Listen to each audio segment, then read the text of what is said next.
جب آدمی اس چیز سے فارغ ہوتا ہے نا معاشی بوجھ سے، اور کوئی فکر نہیں ہوتی، اور تو اللہ نے اسے صلاحیت بھی دی ہو، تو وہ پھر صحیح معنی میں پڑھ کے نکلتا۔ لوگوں کو دو چیزیں مار دیتی ہیں، اگر صلاحیت نہیں ہے تو بھی انسان ظاہر زیادہ آگے نہیں جا سکتا، اور اگر صلاحیت ہے نا، کوئی وقت کا افلاطون بھی ہے لیکن پیچھے معاشی افکار نے گھیرا ہوا ہے اور لگامیں پکڑی ہوئی ہیں،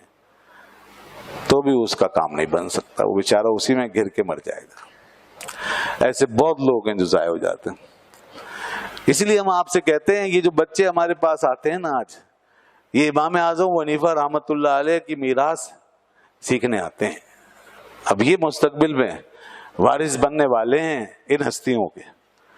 تو اب ان میں اگر جو ٹیلنٹڈ ہیں، باصلاحیت ہیں، بعض ایسے ہوتے ہیں کہ بہت ہی زیادہ چمکتی ہوئی صلاحیت رکھتے ہیں، اور جن پہ ہم آنکھ بند کر کے کہہ سکتے ہیں کہ یہ اگر صحیح سے پڑھ گئے تو یہ کہیں سے کہیں جا پہنچیں گے۔ اور الحمدللہ ماضی میں کئی بچے ایسے آئے جو آج سے 10 20 30 سال پہلے، اور آج اپنی صلاحیت کے مطابق وہ کہیں سے کہیں پہنچ چکے ہیں، بڑے بڑے ادارے چلا رہے ہیں۔ تو یہ بچے اگر ان کے پیچھے معاشی معاملات نہ ہوں، اور ان کے گھر سے انہیں کوئی تکلیف اور پریشانی نہ ہو، اور کوئی اگر کفالت کرنے والے اتنے سمجھدار اغنیاء ہمارے اندر پیدا ہو جائیں، کچھ تو ہیں لیکن بدقسمتی سے جب تک اغنیاء نہیں سوچیں گے نا، یعنی مالدار لوگ جن کو اللہ نے مال دیا ہے، جب تک وہ نہیں سوچیں گے تو کبھی بھی یہ دین کا جو بیڑا ہے یہ آگے نہیں بڑھے گا، یہ پوری رفتار سے آگے نہیں بڑھے گا۔ تو اگر ایسے پیدا ہو جائیں جو آ کے یہ کہیں کہ ہم ایسے بچوں کی کفالت کریں گے، آپ انہیں پڑھائیں، انہیں بنائیں، انہیں چمکائیں، ہم نہیں پڑھ سکے، ہمارے ذریعے یہ پڑھ جائیں، دین کی خدمت کر جائیں، میں اللہ رب العزت کی قسم کھا کے عرض کر سکتا ہوں، خدا کی ذات اور اس کے فضل پہ بھروسہ کرتے ہوئے، کہ اگر آپ نے اخلاص سے یہ کام کیا ہے نا، اور یقیناً اخلاص ہی ہوتا ہے اس کام کے اندر، کیونکہ یہ کوئی نمائشی طور پہ پیسے لٹانے والے نہیں ہوتے،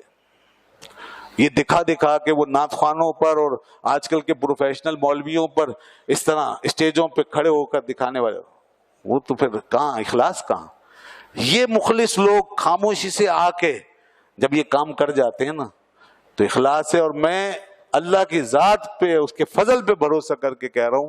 کہ اگر ایک طرف ان کی اس تعاون سے ایک شخص عالم بن کے نکل رہا ہے، علماء کی صف میں جا رہا ہے، تو انشاءاللہ آپ جو پیچھے بنانے والے ہیں نا، وہ پیچھے نہیں رہیں گے، اللہ آپ کو ان کے ساتھ ہی بھیجے گا، قیامت کے دن علماء کی صف میں آپ کو کھڑا کرے گا انشاءاللہ۔ وہ بڑا کریم، کیونکہ نیکی کرنے والا، حدیث میں آتا ہے الدال علی الخیر کفاعلہ، جو نیکی کا راستہ بتائے نا وہ بھی کرنے والوں میں شمار ہوتا ہے، اور جو نیکی کروانے کا سبب بن جائے تو وہ کہاں پہنچے گا۔ تو اس لیے اس کو سمجھ لیجئے، یہ ضروری ہے بہت۔ یہ جو ہمارا معاشرہ جس طریقے سے دکھایا جاتا ہے، چلایا جاتا ہے، جو اسٹیجوں پہ جو رنگ جمایا جاتا ہے، اس کا کوئی حاصل اصول نہیں، میں بڑے واضح طور پہ عرض کرتا ہوں، اور میری یہ باتیں لوگوں کو ہضم نہیں ہوتی، اور ہر اچھی بات جس میں اصلاح ہوتی ہے وہ ہضم نہیں ہوگی کبھی، ہر اثر کرنے والی دوا کڑوی ہوگی،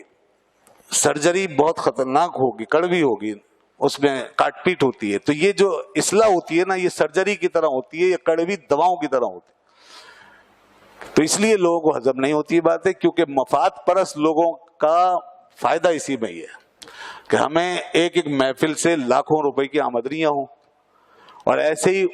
دنیا پرست پیروں کا بھی فائدہ اسی میں یہ ہے کہ لوگ آئیں اور تجوریاں بھر بھر کے جائیں، اور ہمارے بچے جو ہیں وہ عیش و عشرت میں ڈوبے رہیں، اور ہمارے پاس بڑی دولت اور جاگیر جمع رہے، بس یہ ہے۔ تو دوستو اصل کام یہ ہے،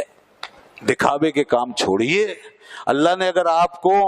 مالی طور پہ مضبوط کیا ہے تو آپ کسی اور کے لیے سہارا بن جائیے۔